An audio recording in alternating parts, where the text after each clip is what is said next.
On a cold December morning in 1938, millions of Americans turned on their radios to hear what they believed was the end of the world. Martians were invading Earth, their heat rays destroying everything in sight. Panic swept across the nation. People fled their homes, called loved ones to say goodbye, and prepared for the apocalypse. But there were no Martians. It was just Orson Welles performing a radio adaptation of H.G. Wells' War of the Worlds. Yet this single broadcast revealed something profound about human nature, our desperate need to believe in something bigger than ourselves, even when that something is terrifying. Fast forward to today, and we find ourselves in an eerily similar situation. Except now, instead of Martian invasions broadcast over radio waves, we have pizza restaurant basements hiding child trafficking rings, vaccines containing microchips, and flat Earth theories spreading across the globe faster than any alien invasion ever could. What happened? How did conspiracy theories transform from fringe beliefs whispered in back alleys into the dominant faith system of the modern age? The answer lies in understanding that conspiracies haven't just replaced traditional religion. They've become religion itself, complete with prophets, sacred texts, rituals, and the promise of salvation for true believers. This is the story of how humanity's oldest institution was quietly overthrown by its most dangerous competitor. Welcome back to Professor Archive, where we uncover the hidden threads that weave through human history. Before we dive deeper into this fascinating transformation, I'm curious, where in the world are you watching from right now? Are you tuning in from your morning coffee in New York, your evening commute in London, or perhaps it's the middle of the night and you're deep in a research rabbit hole like so many of us? Drop your location and the time in the comments below. I love seeing our global community of truth seekers come together. The parallels between religious faith and conspiracy belief are startling once you start looking for them. Both offer explanations for life's mysteries, both promise special knowledge to the initiated, and both require a leap of faith that transcends evidence. But here's where it gets interesting. Conspiracy theories actually provide something that modern religion often struggles to deliver: immediate, tangible enemies and clear explanations for suffering. Consider the medieval Catholic Church at its height. It offered believers a complete worldview. God controlled everything.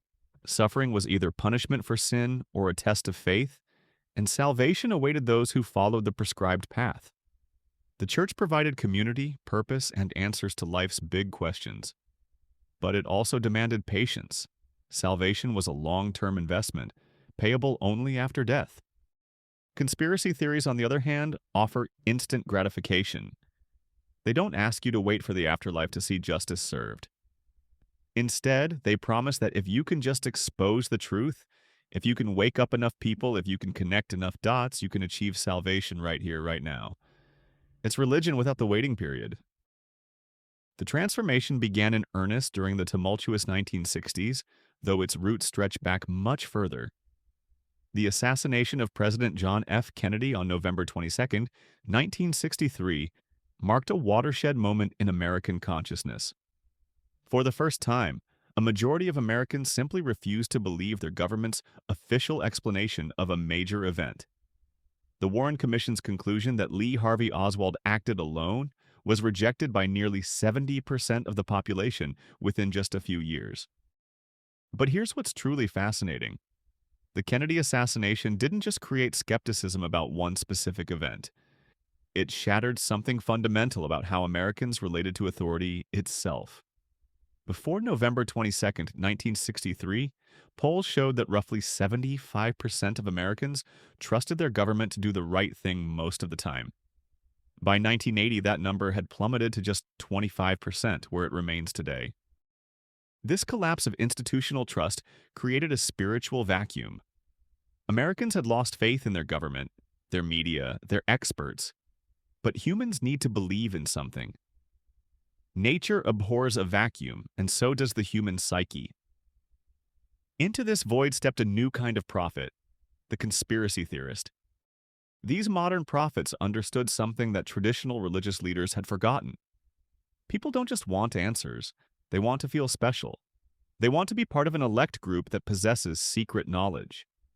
Early conspiracy researchers like Mae Brussel, who spent decades connecting dots between the Kennedy assassination and other suspicious events, attracted devoted followings who hung on her every word as if she were delivering divine revelation. Brussel would spend hours on radio shows, methodically laying out connections between seemingly unrelated events, creating vast narratives that explained not just individual mysteries, but the entire hidden structure of reality.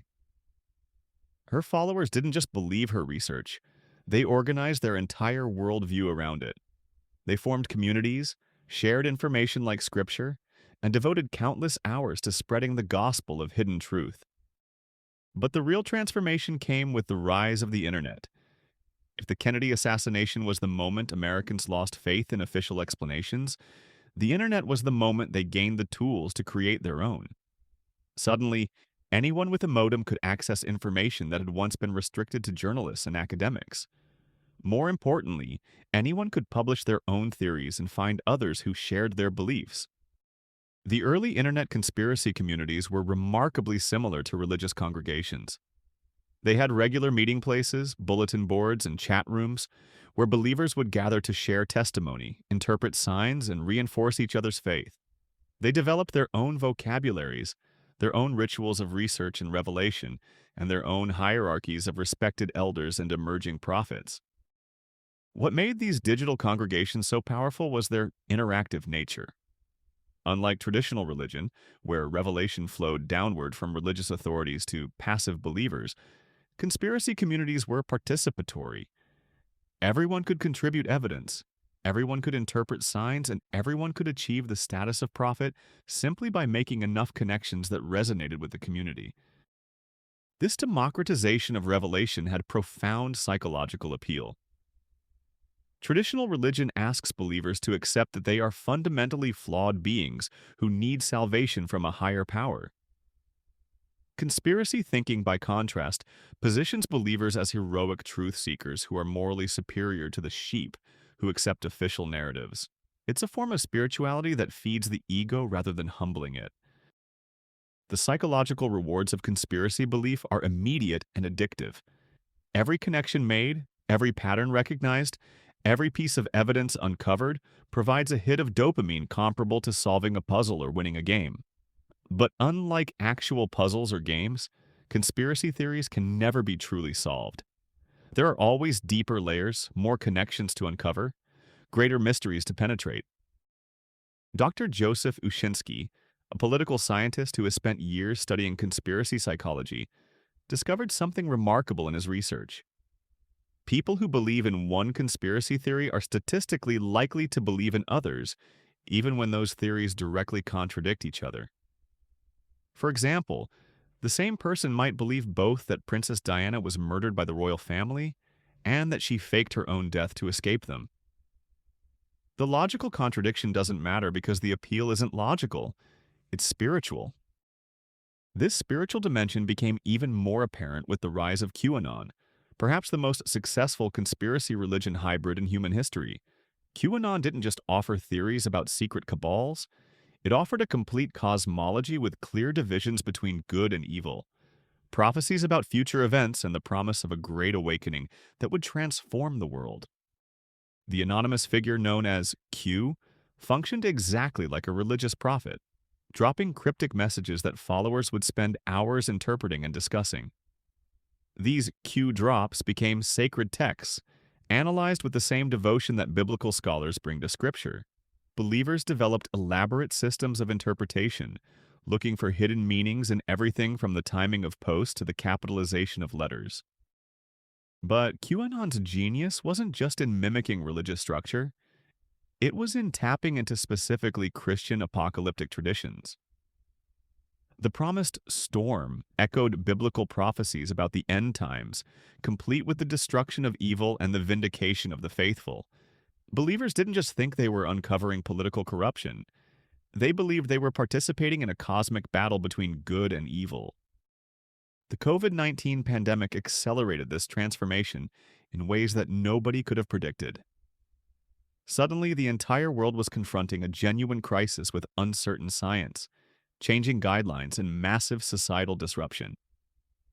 Traditional institutions struggle to provide clear, consistent messaging in the face of a rapidly evolving situation. Into this uncertainty stepped conspiracy theories that offered simple, unchanging explanations. The virus was planned, the vaccines were dangerous, the lockdowns were about control, not health. For millions of people isolated in their homes, conspiracy communities became their primary source of social connection and meaning. Facebook groups dedicated to vaccine truth or plandemic research grew to hundreds of thousands of members, functioning as virtual megachurches where believers could gather daily to share testimony, interpret signs, and reinforce their faith. These communities developed their own martyrs: doctors who lost their licenses for spreading medical misinformation, social media users banned for violating platform policies, protesters arrested at anti-lockdown rallies.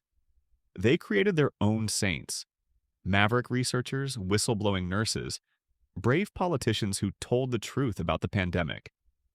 They even developed their own miracles: stories of people who refused vaccines and recovered from COVID, or who took unproven treatments and experienced healing.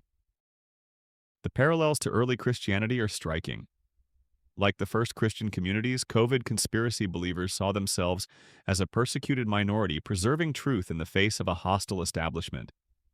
They developed networks of mutual support, shared resources and information, and maintained faith despite official disapproval and social ostracism.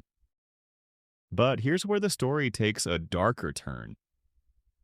While traditional religions generally emphasize virtues like compassion, forgiveness, and love for one's enemies, conspiracy-based spirituality often centers on anger, suspicion, and the dehumanization of perceived enemies. The elite aren't just wrong or misguided, they're literally evil, often described in terms borrowed from Christian demonology. This dehumanization has real-world consequences. When Edgar Madison Welch walked into Comet Ping Pong Pizza restaurant in Washington, D.C. with an assault rifle in December 2016, he wasn't just investigating a conspiracy theory. He was acting on a religious conviction that children were being tortured in the basement and that he had been called to save them. When believers stormed the U.S. Capitol on January 6, 2021, many described their actions in explicitly religious terms, claiming they were answering a divine call to save their country. The transformation of conspiracies into religion has also fundamentally changed how these beliefs spread. Traditional conspiracy theories were limited by the need for plausible evidence and logical argumentation. But religious beliefs don't require evidence. They require faith. This shift has liberated conspiracy theories from the constraints of reality, allowing them to become increasingly elaborate and divorced from facts. Consider the evolution of flat Earth beliefs. For centuries, the idea that Earth might be flat was considered a debunked medieval superstition. But in the digital age, flat Earth theory has experienced an extraordinary revival, attracting hundreds of thousands of believers worldwide. These aren't people who simply haven't learned about gravity or astronomy. Many are educated individuals who have consciously chosen to reject mainstream science in favor of a belief system that makes them feel special and enlightened. Flat Earth conferences function exactly like religious revivals, complete with testimonials from converts, inspirational speakers, and communal experiences that reinforce faith. Attendees describe their conversion to flat Earth beliefs in language borrowed directly from Christian testimony. They were awakened. They saw the light. They found truth that transformed their lives. The religious nature of modern conspiracy belief explains why facts and evidence are so ineffective at changing minds. You don't debunk someone's religion with data any more than you convert Christians to atheism by explaining the geological evidence against Noah's flood. The beliefs serve psychological and social needs that transcend questions of truth or falsehood. Dr. Karen Douglas, a social psychologist at the University of Kent, has identified 3 primary psychological needs that conspiracy theories fulfill: the need for understanding and certainty, the need to feel secure and in control, and the need to maintain a positive self-image. These are precisely the same needs that traditional religion has always addressed, which explains why conspiracy theories have been so successful at displacing religious faith in increasingly secular societies. But perhaps most importantly, conspiracy theories offer believers a sense of agency and purpose that modern life often lacks. In a world where individuals feel powerless against massive economic, technological, and social forces, conspiracy thinking provides the illusion that by uncovering hidden truths and awakening others, ordinary people can change the course of history. This sense of mission has created a new kind of evangelism. Just as Christian missionaries once traveled the world to spread the gospel, conspiracy believers now spend countless hours on social media platforms, attempting to red pill friends, family members, and strangers. They see themselves as engaged in a sacred mission to save humanity from deception, and they're willing to sacrifice relationships, careers, and social standing for this cause. The COVID-19 pandemic revealed just how far this transformation has progressed. When Dr. Anthony Fauci became a target of conspiracy theories, the attacks against him weren't just political, they were theological. He was cast as a false prophet, a deceiver leading humanity astray. The scientists and doctors who supported vaccination weren't just wrong, they were agents of evil, corrupted by money or power or darker forces. This religious framing explains why attempts to combat medical misinformation with better science have been largely unsuccessful. When someone believes that mainstream medicine is controlled by satanic forces, presenting more peer-reviewed research isn't going to change their mind. It's just going to confirm that the corruption goes deeper than they thought. The rise of conspiracy as religion has also created entirely new forms of social identity and community. Traditional religious affiliation has been declining in most Western countries for decades, but conspiracy communities have filled that gap, providing believers with strong social bonds, shared purpose, and clear moral frameworks. These communities often exhibit remarkable loyalty and mutual support. When YouTube began removing conspiracy content, believers migrated en masse to alternative platforms, maintaining their connections and continuing their discussions. When social media companies banned prominent conspiracy theorists, their followers organized boycotts and created new networks to support their deplatformed profits. The financial dimension of this transformation is also significant.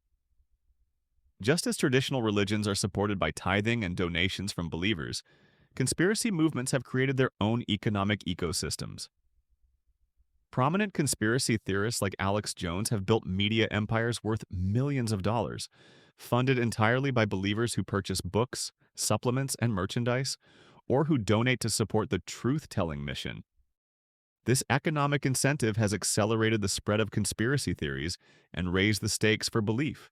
When someone's livelihood depends on maintaining an audience of conspiracy believers, there's enormous pressure to keep producing content that satisfies their audience's expectations, regardless of truth or consequences. But the most profound impact of this transformation may be on the nature of truth itself.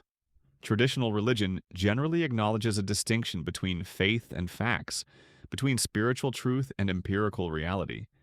The new conspiracy religions collapse this distinction, claiming that their beliefs aren't just spiritually meaningful but factually accurate.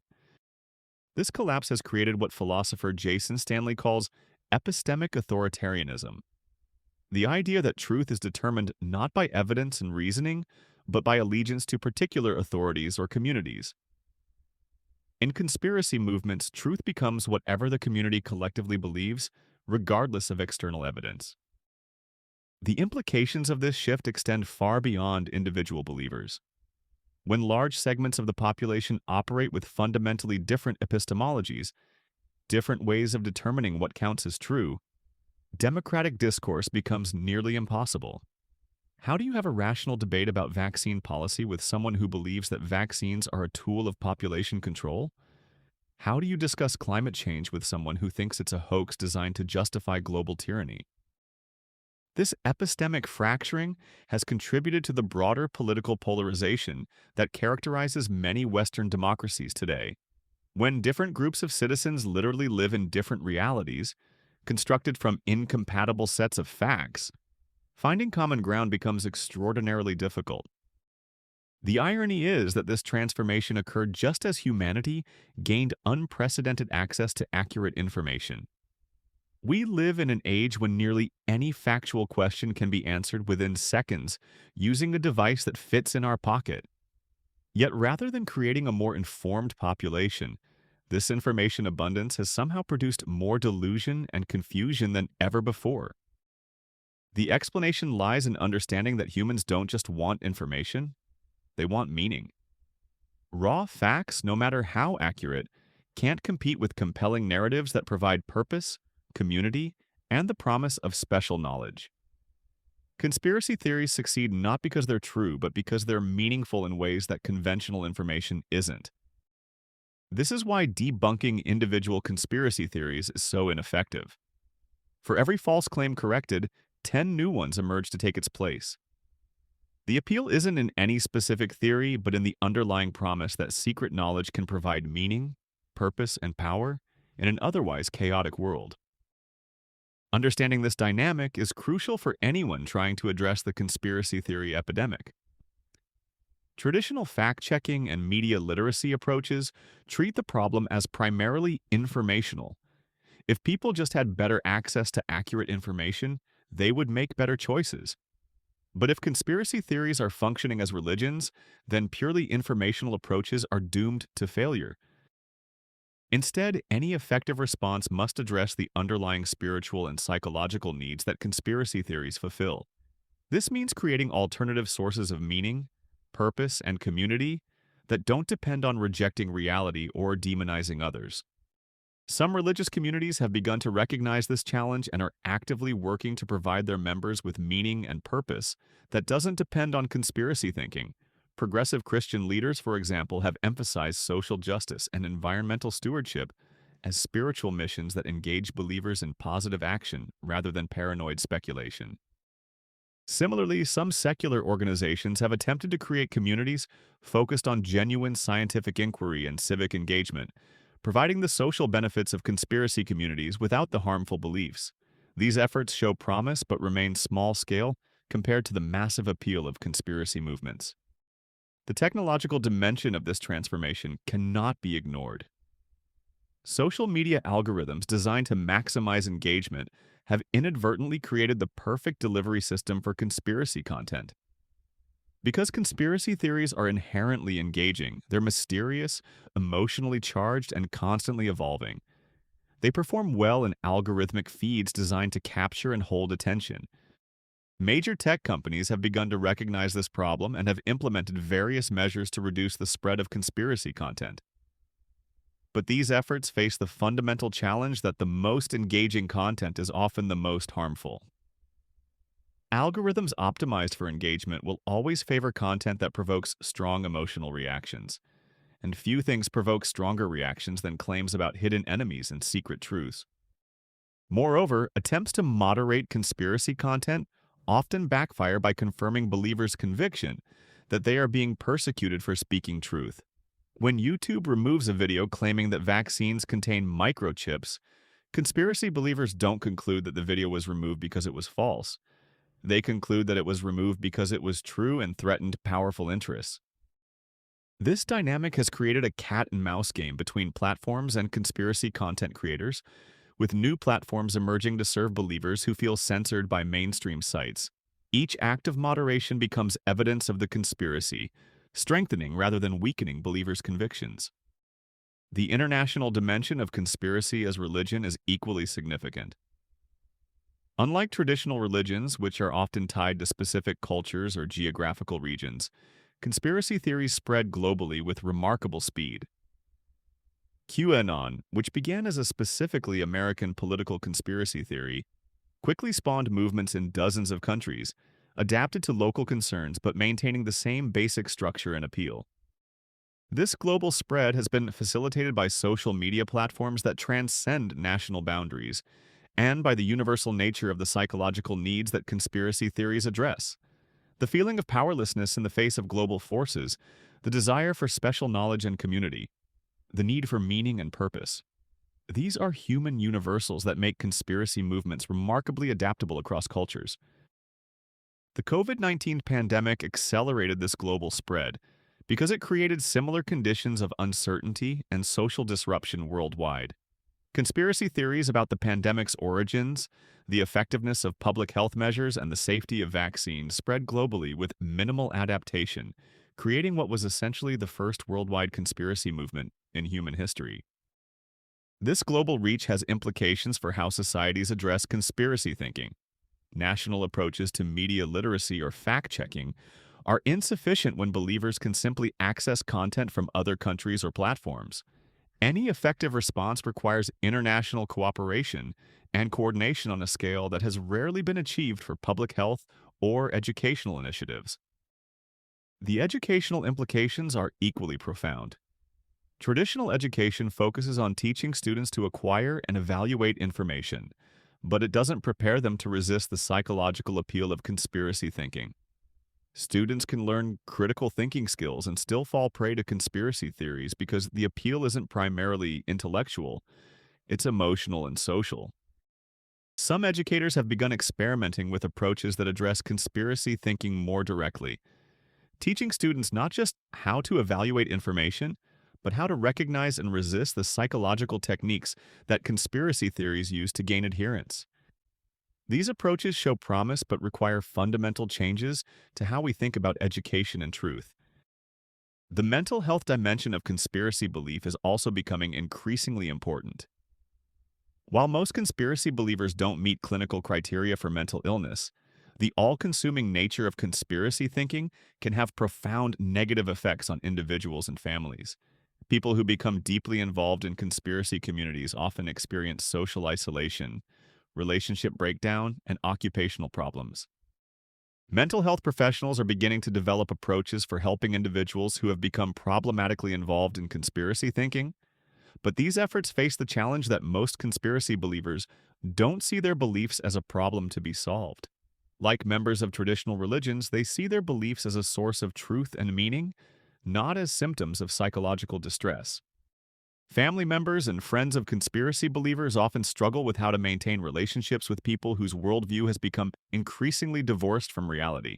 Traditional approaches to helping people with mental health issues don't work when the person doesn't want help, and sees attempts at intervention as evidence of the conspiracy. The economic costs of widespread conspiracy belief are also significant, but difficult to quantify.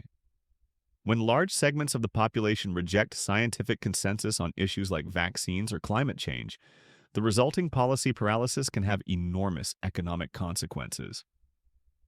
The reluctance of many Americans to get vaccinated against COVID-19, for example, likely prolonged the pandemic and increased its economic impact by hundreds of billions of dollars. But perhaps the greatest cost is to social cohesion and democratic governance itself. Democracy depends on the ability of citizens to engage in good faith disagreement about policy while sharing basic commitments to truth, fairness, and the legitimacy of democratic institutions. When significant portions of the population believe that elections are rigged, that scientific institutions are corrupt, and that political opponents are literally evil, the foundations of democratic society are undermined. The January 6, 2021 attack on the U.S. Capitol represents the logical endpoint of conspiracy as religion, the point where believers become so convinced of their spiritual mission that they're willing to use violence to achieve their goals. While most conspiracy believers never reach this extreme, the underlying logic that justifies political violence is present in the religious framing of conspiracy thinking.